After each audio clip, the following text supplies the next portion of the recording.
permanece en mí y yo en él, éste lleva mucho fruto, porque separado de mí, nada podéis hacer. El que en mí no permanece será echado fuera como pámpano y se secará. Y los recogen y los echan al fuego y arden. Si permanecéis en mí y mis palabras permanecen en vosotros, pedid todo lo que queréis y os será hecho. En esto es glorificado mi Padre, en que llevéis mucho fruto y seáis así mis discípulos. Como el Padre me ha amado, así también yo os he amado. Permaneced en mi amor. Si guardareis mis mandamientos, permaneceréis en mi amor, así como yo he guardado los mandamientos de mi Padre y permanezco en su amor. Estas cosas os he hablado para que mi gozo esté entre vosotros y vuestro gozo sea cumplido. Este es mi mandamiento, que os améis los unos a los otros como yo los he amado. Vamos a quedar hasta acá en la lectura. Vamos a orar. Padre, te damos gracias, Señor, por este tiempo que nos regalas, Señor. Tiempo de tu visitación. Tiempo donde tu palabra y tu espíritu, Señor, quiere cambiar y transformar nuestras vidas. Quieres entregarnos un nuevo tiempo, Señor, pero será necesario nuevos odres en nuestra vida. Permanecer en ti, Señor, es la respuesta, la aceptación, la adhesión que debemos tener, Señor, porque tú nos has llamado para algo grande. Padre, te bendecimos en el nombre poderoso de Jesús. Amén y amén. Siéntense, hermanos.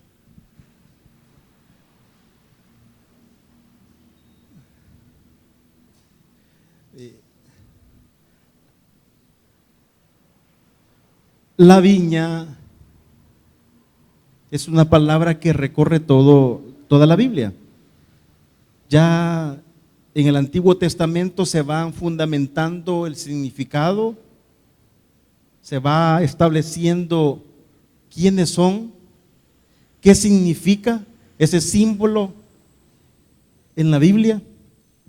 En el versículo 1 está dividido. Me decían, ¿y cómo es eso del A? Pero en realidad los versículos se pueden ir desglosando de acuerdo a palabras. Por ejemplo, el versículo 1 del 15 dice, yo soy la vid verdadera y mi Padre es el labrador. La vid verdadera y mi Padre el labrador. Pero hay una palabra que antecede a eso y es la palabra yo soy. Yo soy es la palabra con la que se identificó Dios a Moisés. Es la palabra, el nombre con el que se reveló Dios a Moisés. Es la palabra que toma vida y se revela a los hombres y por consiguiente los hombres toman una decisión de seguirle, una decisión de adherirse como creyentes a una nueva vida. Yo soy aparece en el Evangelio de Juan muchas veces. Yo soy el pan de vida. Vamos a iniciar reconociendo que el evangelista quiere darlos a conocer una idea fundamental que va a ir desarrollándose y va a ir tomando fuerza, va a ir fortaleciéndose hasta llegar al culmen que es la entrega de Cristo en la cruz del Calvario. Juan capítulo 6. No pierdan, hermanos, el 15.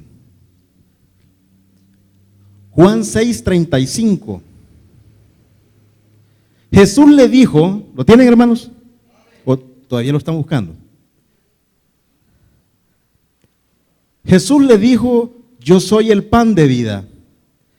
El que a mí viene nunca tendrá hambre y el que en mí cree no tendrá sed jamás. Pero hay algo tan especial en el versículo 32. Y Jesús le dijo, de cierto os digo, no os dio a Moisés el pan del cielo, mas mi Padre os da el verdadero pan del cielo.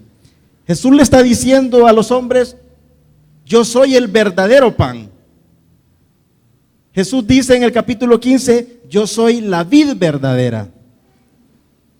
La palabra, cada vez que la palabra yo soy aparezca en el Evangelio de Juan, va a ir acompañado de una palabra certera, verdadero.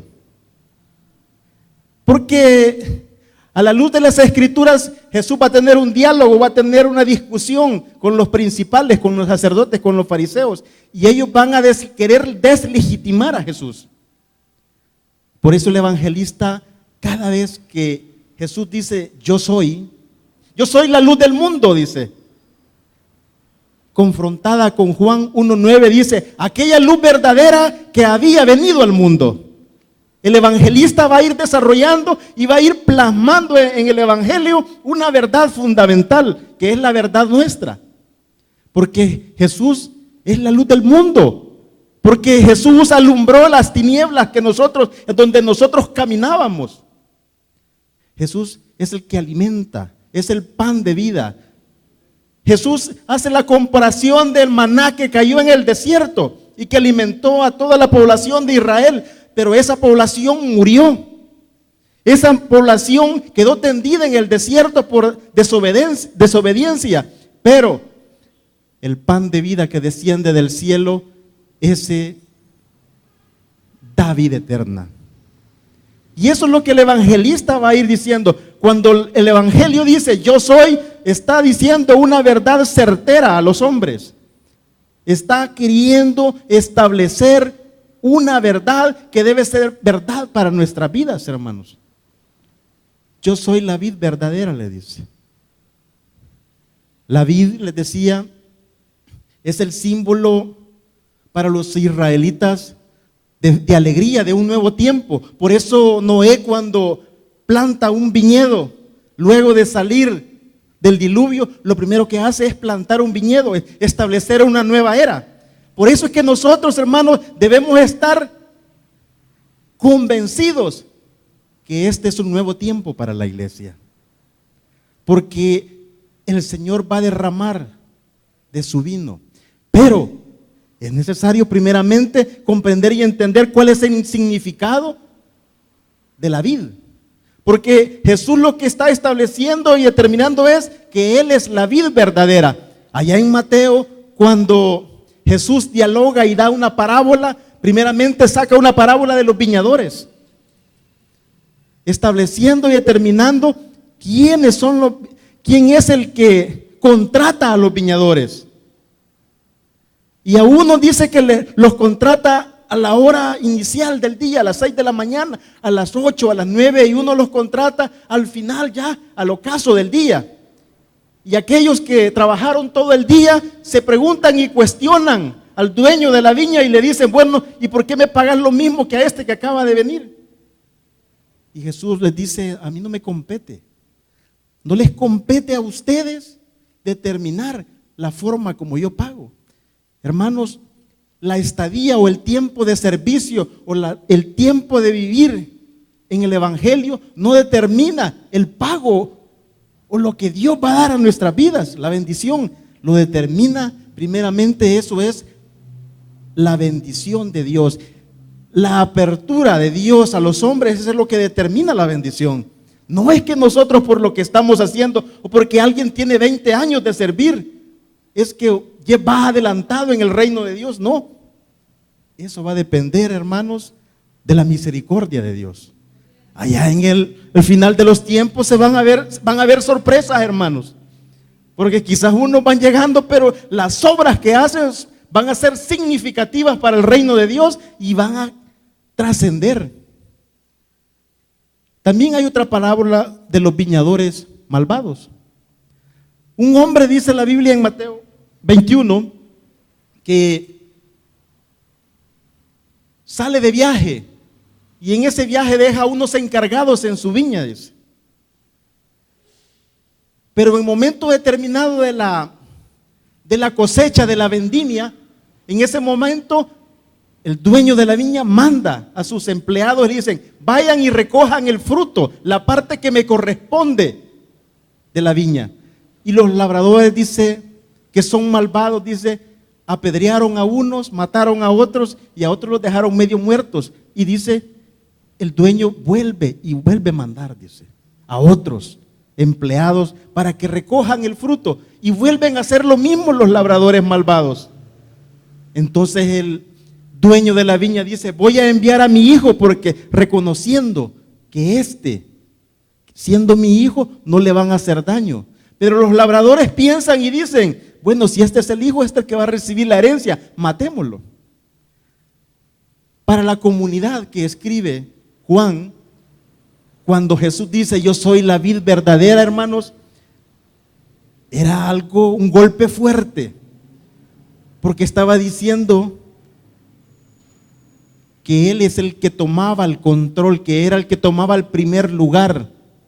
En cuanto el pueblo de Israel se le había encomendado como viña, como una vid que debería dar fruto, se le había encomendado llevar frutos de justicia, frutos de amor. Cuando los fariseos, cuando los religiosos, cuando las comunidades escuchaban eso, era un golpe fuerte, y debían entonces y entraban en conflicto con Jesús. En el Antiguo Testamento hay un paralelo, hay un relato, la viña de Nabot, donde Nabot tiene una viña, un viñedo, y dice que es muerto por el rey Acab, porque el rey Acab quiere plantar hortalizas, dice, en ese huerto, quiere hacer un huerto en la viña, y no le es permitido. Dice, la palabra dice que Nabot le dice al rey: no puedo darte, me está prohibido por Dios entregarte la heredad que he recibido de mis antepasados. Muchas veces, hermanos, nuestros padres trabajaron, se esforzaron en la vida espiritual, trabajando para que nosotros tuviéramos un panorama diferente, para que nosotros viviéramos una espiritualidad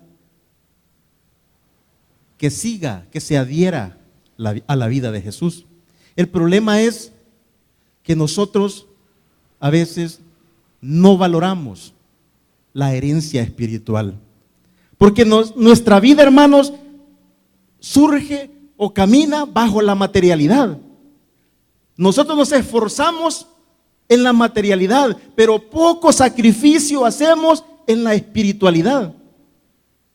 Y eso es lo que determina la heredad que tenemos hacia nuestros hijos, hermanos.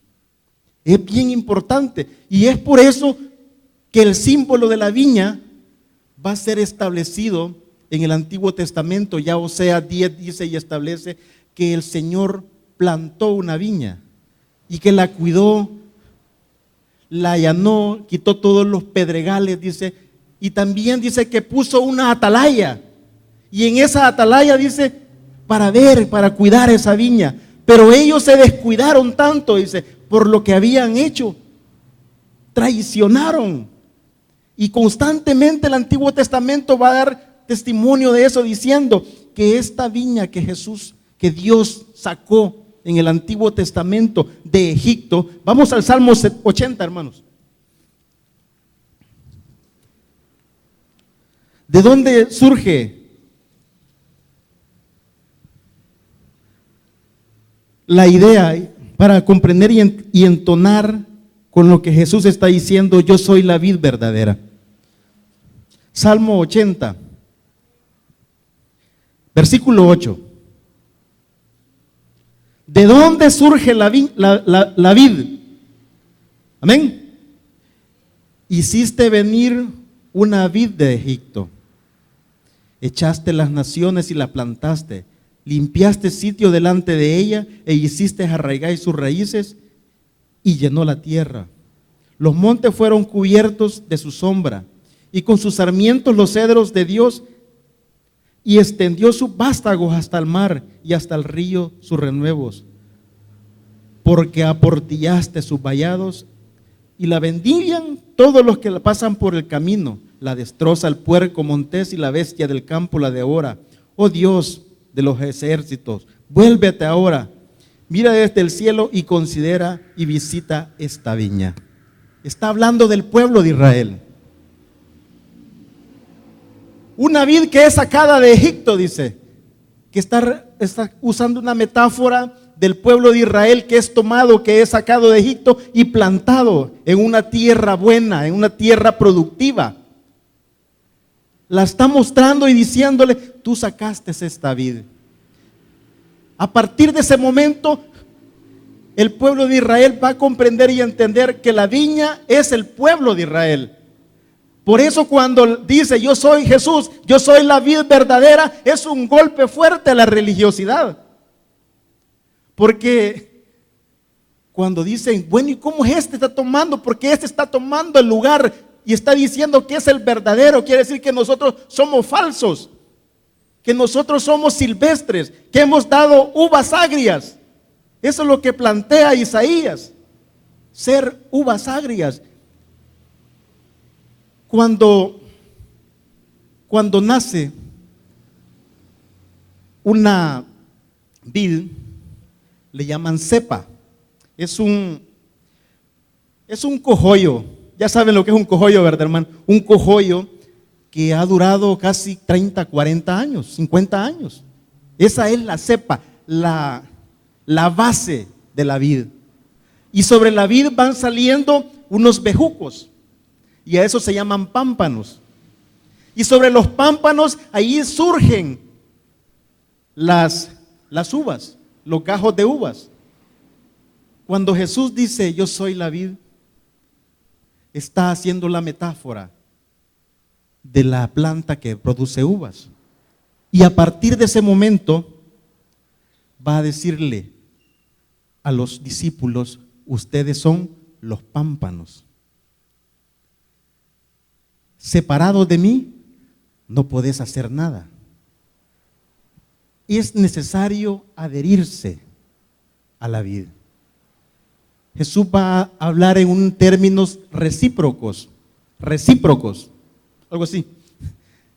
No puedo decir la palabra, pero lo que quiero decir es que ustedes permanezcan en mí y yo en ustedes.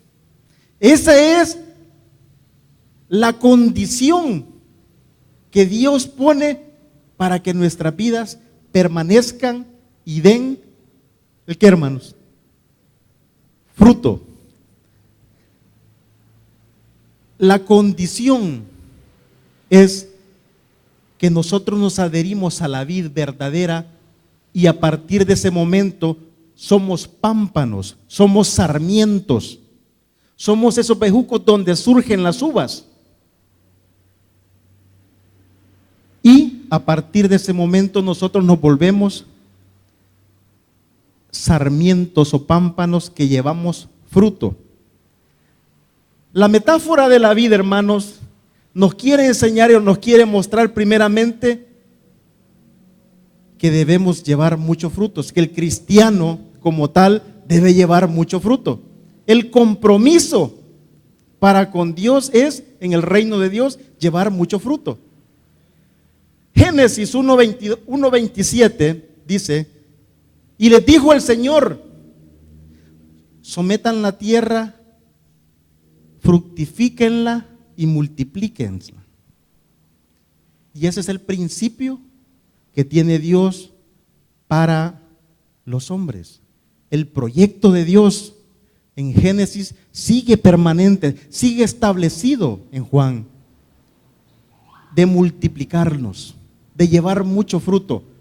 Lo que estaba establecido para Israel, llevar mucho fruto, ser un pueblo que pasaran los vecinos y vieran y hicieran preguntas. Bueno, ¿y ustedes cómo es que viven? Si ustedes no tienen rey, ustedes no tienen quien los dirija, pero son testimonio, son luz a las naciones. Ese era el propósito de Dios, que a través de Israel se estableciera un reino teocrático donde Dios era el que tenía el control, donde Dios es el que tomaba las decisiones, donde Dios era el que guiaba a los hombres. Pero el problema es que los hombres prefirieron ser gobernados por los hombres. No querían a Dios como rey. Y a partir de ese momento piden un rey. Porque el hombre no le gusta ser sometido. Al hombre no le gusta estar bajo dominio de una entidad, de un ser que rija su vida. El hombre tiene libre albedrío, claro que lo tiene, pero el hombre va constantemente de contrario a los llamados y a los designios de Dios. Allá en Génesis dice: he visto el comportamiento de los hombres es de constante, desde jóvenes, de continuo es hacia el mal. Esa es la conclusión del biblista en Génesis, que vamos de constantemente nosotros una rebeldía constante hacia el mal. Y Dios constantemente acercándonos, llamándonos, convocándonos: vuélvanse a mí, vuélvanse a mí, vuelvan su rostro a mí. Pero es que nos gusta la materialidad, nos gusta la vida, nos gustan los placeres. Y no digo que sean malos, hermanos, sino simplemente que en la materialidad hay un desgaste de espiritualidad. Jesús va a establecer y va a determinar que solo adhiriéndonos a Él, que solo viviendo adheridos a la palabra, nosotros podemos llevar fruto. Hermanos, la vida del cristiano es como la vid. Debe adherirse a Cristo y llevar fruto. No hay otro camino. El Evangelio de Juan no es un evangelio que muestra los portentos, los milagros de Jesús, que muestra las provisiones, las bendiciones que Dios da a sus hijos. El Evangelio de Juan es una interiorización donde los hombres escuchan la palabra de Dios, donde los hombres leen el Evangelio y reflexionan a las Escrituras porque algo Él les está diciendo. No es el Evangelio que va acompañado de milagros. Por eso hay 7 señales. Y por eso dice que son señales, que no son milagros, son señales que hizo Jesús para que se creyera en Él. Volvamos a Juan. Al dividir el texto, entonces tenemos primero que del 1 al 2 aparece quién es la vid, quién es el labrador y quiénes son los pámpanos. Se divide, se secciona y determina. Del 1 al 2 están la vid verdadera, que es Jesús; el labrador, el que limpia, que es Dios; y los pámpanos, que somos nosotros, los que nos adherimos a Dios. Amén. Del versículo 3 al 8 está la designación o la identificación de aquellos que siguen a Jesús. ¿Sí? Por eso en esos versículos aparece 7 veces la palabra permanecer. ¿Sí? Aparece en el 4, permaneced en mí y yo en vosotros. El 5, el que permanece en mí y yo en él, este lleva mucho fruto. El 6, el que en mí no permanece será echado fuera como pámpano y se secará, y lo recogen y los echan al fuego y arden. En una etapa de la producción de la vid, es en primavera, se queda pelón el palo.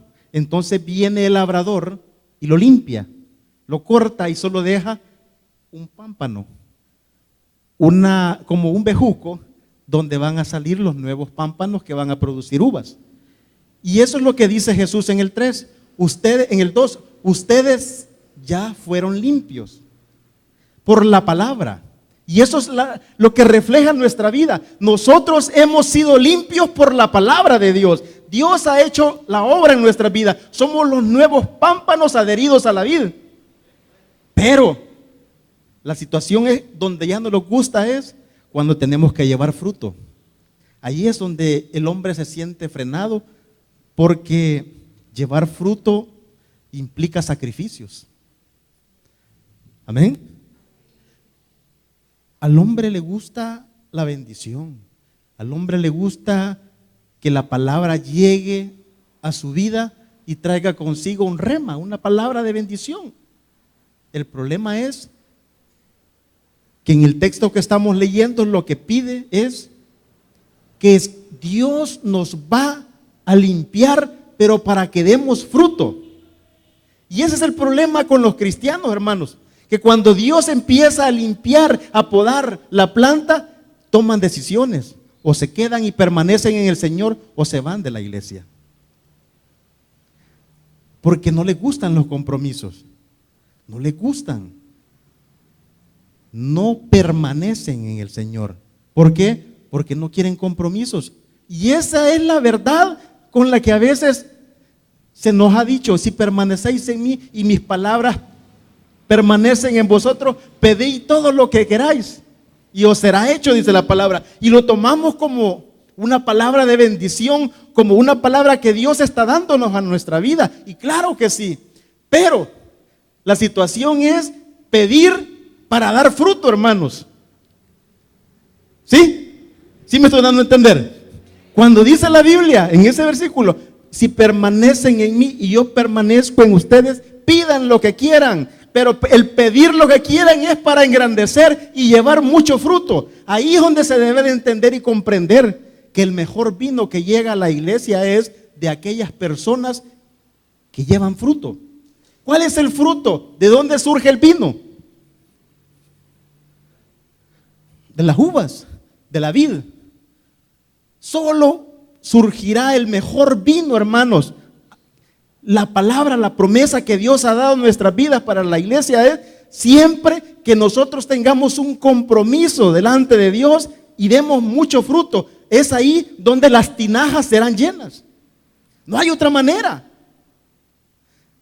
Llevar fruto implica que Dios da de su espíritu.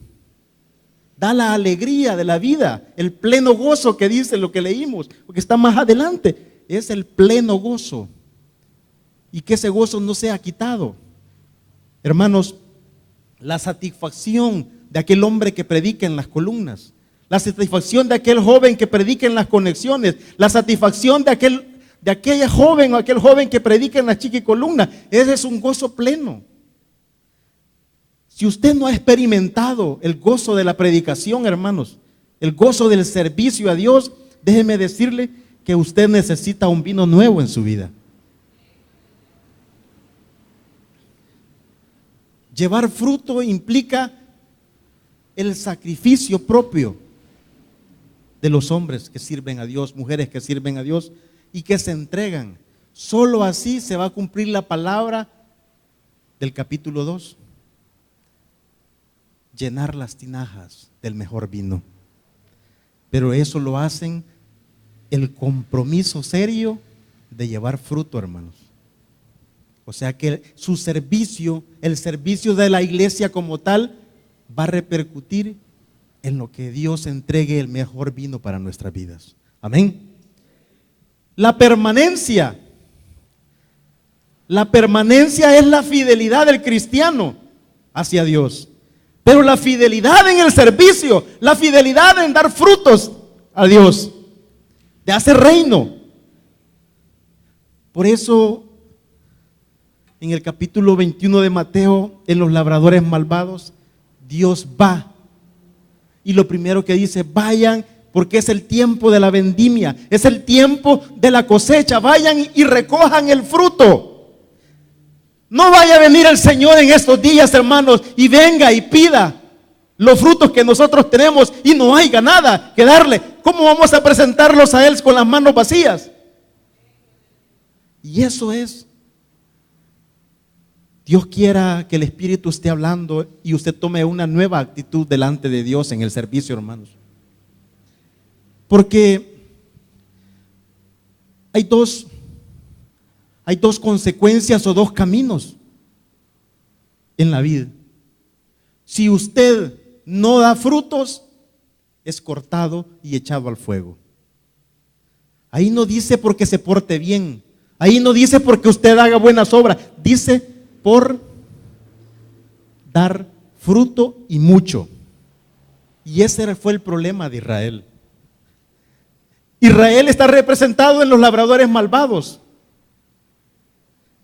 que Dios visita, con su Hijo visita a Israel y no tienen frutos. Su representación es un pueblo marginado, un pueblo excluido de las fiestas. Por eso es que Juan va a determinar y va a decir, había una fiesta de los judíos. Porque en esa fiesta no entran aquellas personas, como dice Levítico, que estaban cojas, que tenían un defecto en su vida. No podían entrar al templo a adorar al Señor. Estaban marginados.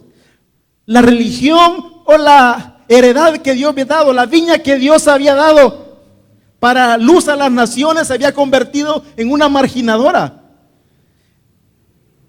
en un pueblo que excluía. Por eso Jesús se va a acercar a los desvalidos. Por eso Jesús se va a acercar a los leprosos, aquellos que no tienen acceso a la presencia de Dios. Y eso es lo que demanda cuando Jesús desciende y dice que los suyos vinieron y los suyos no lo recibieron. Es que no entendieron y no comprendieron que debíamos dar fruto y mucho. Estamos en el filo de la navaja, donde nosotros decidimos si dar fruto y en abundancia, y donde se va a generar el vino nuevo, el nuevo tiempo de Dios para nuestra iglesia y para nuestras vidas, donde hay bendición. Claro que hay bendición, porque el fruto, si se da, es porque la tierra está bendecida, porque Dios ha abierto, porque le ha dado su lluvia a tiempo. Y es ahí donde surge la lluvia, donde surge la cosecha de una tierra que ha sido abonada, de una tierra que Dios le ha proveído de lluvia, lo que menciona el Antiguo Testamento, lo que mencionan los profetas. Lo que dice la alabanza, manda la lluvia, porque la lluvia es la que riega, lo que alimenta la tierra para que dé buen fruto. Hermanos, estamos en ese filo. Este día es un buen día para que usted tome la decisión. Usted diga, yo no quiero ser un pámpano que está limpiando, que Dios limpia. Y nótese lo importante, que el labrador es Dios. No el vecino, no es el pastor, no, es Dios el que ve. Dios ve el que interioriza con el hombre y determina y ve si en realidad usted como cristiano, como persona que ha adherida, porque todos testificamos y todos decimos que seguimos a Jesús, ¿pero no, hermanos? Entonces los frutos, esa es la pregunta y eso es lo que Jesús quiere enseñarnos. Si ustedes se adhieren a la vid, como sea, si están adheridos por ley, tienen que dar frutos. Si no, vendrá en la primavera el labrador y cortará y solo dejará a aquellos que van a llevar fruto. Hermanos, nuestra vida debe regirse por un camino. A la luz de las escrituras que hemos leído, llevar mucho fruto. En Génesis le dice Dios al hombre, y es el mismo principio: sojuzguen la tierra, multiplíquense y fructifiquen. Llevar mucho fruto. Pero el enemigo, la serpiente, entró allá en Génesis y desvió la mente del hombre y la mujer. Pero con la llegada del buen pastor, como dice Jesús, yo soy el buen pastor, yo soy el pan de vida, yo soy la luz. Con esa luz que llega a nuestras vidas, hermanos, nosotros podemos nuevamente redireccionar nuestro caminar y nuestro seguimiento. Amén.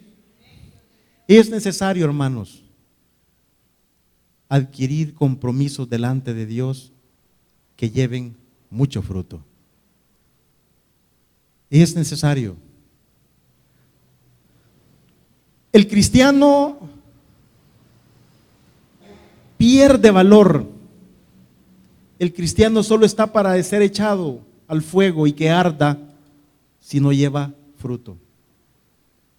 Nosotros adheridos a Jesús. Y es el mismo símil que va a utilizar Pablo con el olivo. Nosotros dice que fuimos injertados en el olivo para que diéramos aceite. Es la misma metáfora, el mismo símil que utiliza. Porque nuestra vida, hermanos, nuestro compromiso va de acuerdo a dar mucho fruto. Si usted esta tarde no ha adquirido ningún compromiso con Dios, está en el peligro de ser cortado. Y poco a poco usted se va enfriando. Y poco a poco usted va perdiendo interés en la palabra. Y poco a poco usted va viendo cosas superficiales, superfluas. No ve la espiritualidad de lo que Dios quiere dar a su pueblo. Y eso es lo que pasa en el Evangelio de Juan. El ciego no ve, pero es el reflejo de los fariseos que no ven lo que Dios, no ven la visitación de Dios a su vida. Usted puede estar siendo visitado por Dios, pero si no tiene la capacidad, como Giesi, el siervo de Eliseo, de ver que en la montaña había un ejército que lo guardaba y lo protegía, fácilmente podemos ser llevados y cortados de la vid verdadera, hermanos. Vamos a ponerlo de pie.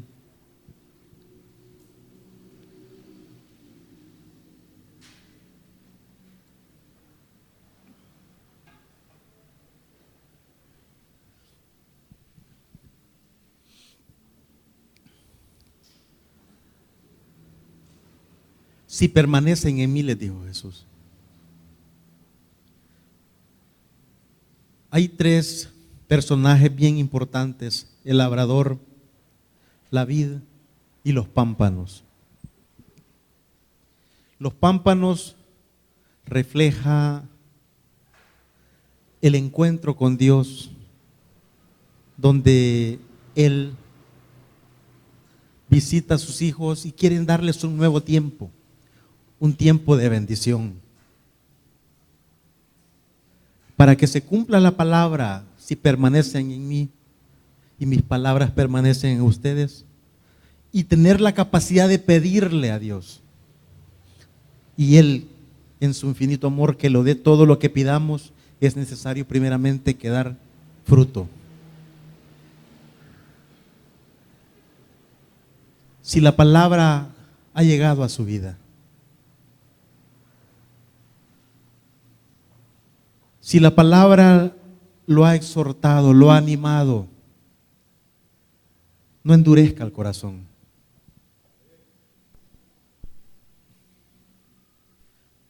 Ese es el principio, escuchar la palabra.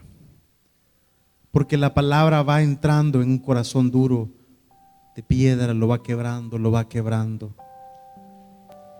Porque es fiel y eficaz, es más cortante que toda espada de doble filo. Penetra, dice, los huesos hasta las coyunturas. Déjese cautivar por la palabra. A veces las materialidades, las situaciones que están al alcance nuestro, que lo que podemos tocar, ver, es lo que limita que la espiritualidad transforme y cambie a los hombres. Venga delante del Señor y dígale: Señor, adhiéreme esta tarde. Quiero ser un pámpano que lleve fruto, porque separados de mí nada podéis hacer, dice el Señor. Venga delante del Señor y dígale: Señor, yo quiero el nuevo vino para mi vida, para mi familia. Yo quiero pedirte a ti, Señor, y que tú me lo des todo. Dios te bendiga, hijo, adelante. Dígale al Señor: Señor, yo necesito comprometerme más contigo.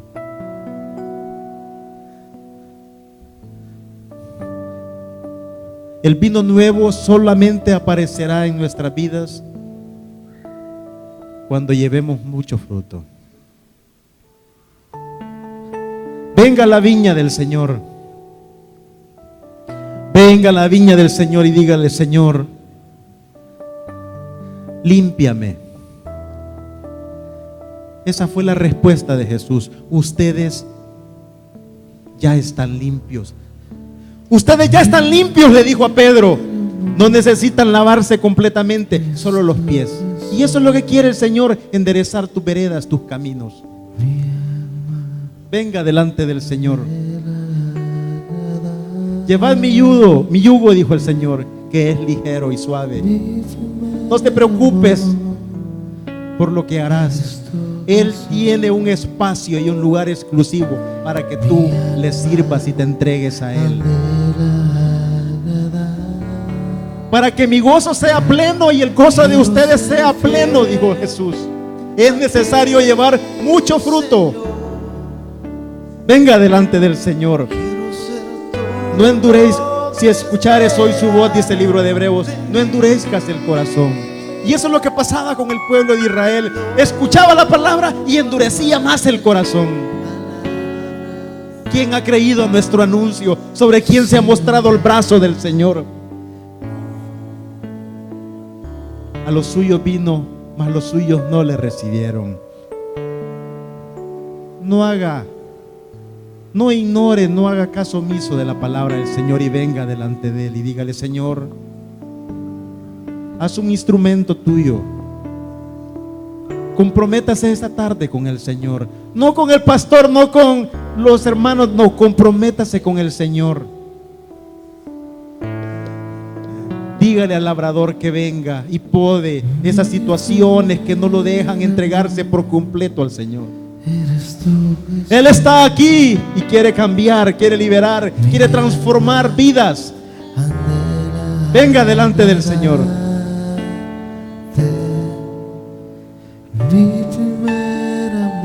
Si usted ha estado conviviendo, usted ha seguido de lejos al Señor como lo seguía Pedro cuando había sido encarcelado, y la negación está en usted, venga delante del Señor, comprométase con Él. No cristianos sentados en banca, no. Cristianos que se adhieren, que son pámpanos y que el Señor los poda, los limpia y dan mucho fruto. Y el fruto provoca vino nuevo, llena tinajas y tú verás la gloria de Dios. Dígale al Señor esta canción, dígasela. Quiero ser fiel a ti, Señor. Quiero ser todo lo que esperas de mí y no amarte de palabras, sino de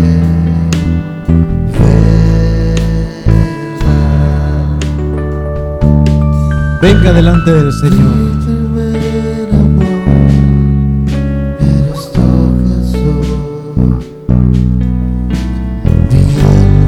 Esta tarde el Señor le pregunta: ¿me amas? ¿Me quieres?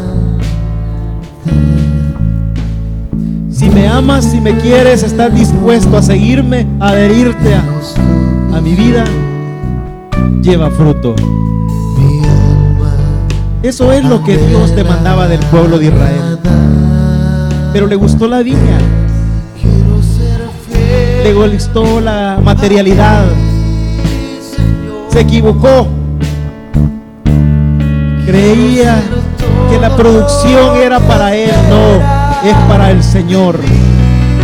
Es por eso que somos cristianos, es por eso que lo seguimos, porque queremos dar frutos de justicia, de paz, de amor.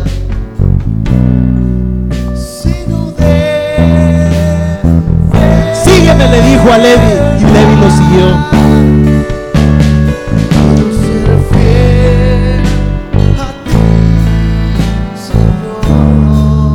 Pedro y su hermano estaban pescando.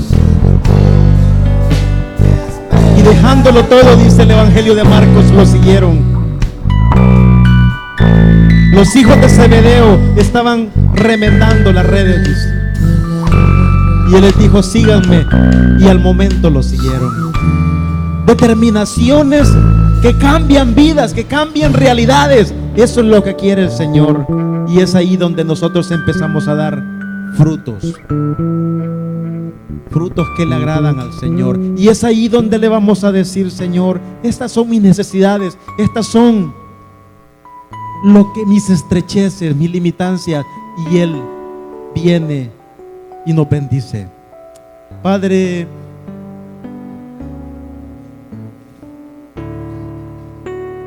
transforma, Señor, cambia. Que mis hermanos que han pasado adelante, Señor, se adhieran, Señor, a la vid verdadera. Porque han descubierto, Señor, que tú eres la luz del mundo, el pan de vida.